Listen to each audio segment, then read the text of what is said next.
இப்ப பாருங்க, இப்ப இந்த டியூப்ல வந்து இப்ப ஃபயர் ஆயிடுச்சு. இப்ப இந்த ஃபயர் ஆன உடனே நம்ம பயந்துட்டு ஓடக்கூடாது. இப்ப நம்மளோட கட்டை விரலே நம்ம வந்து ஈஸியா அந்த ஃபயரை வந்து நம்ம ப்ரொடெக்ட் பண்ணலாம். லாங் தம் 1 2 3. அதுக்கப்புறம் நம்ம என்ன பண்ணணும், எடுத்துட்டு உடனே ரெகுலேட்டரை ஆஃப் பண்ணிடணும். இப்ப வந்து ரெகுலேட்டர்ல ஃபயர் ஆயிடுச்சு அப்படின்னா அதை எப்படி நம்ம கட்டுப்படுத்தணும் அப்படின்றத பத்தி பார்ப்போம். கட்டை விரல் லாங் பிரஸ் வச்சு நம்ம என்ன பண்ணணும், இந்த முனையில வச்சு 1 2 3 அப்படி நம்ம தீ அணைஞ்சிரும். உடனே ரெகுலேட்டரை ஆஃப் பண்ணிடணும். அதே மாதிரி ரெகுலேட்டர் இப்ப ஃபயர் ஆயிடுச்சு.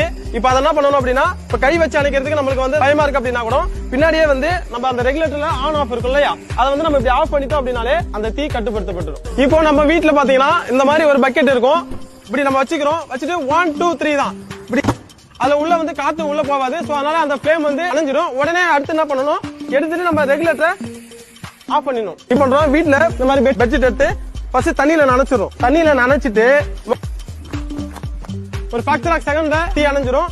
உடனே அதை எடுத்துட்டு ரெகுலேட்டர் நம்ம ஆஃப் பண்ணிடணும்.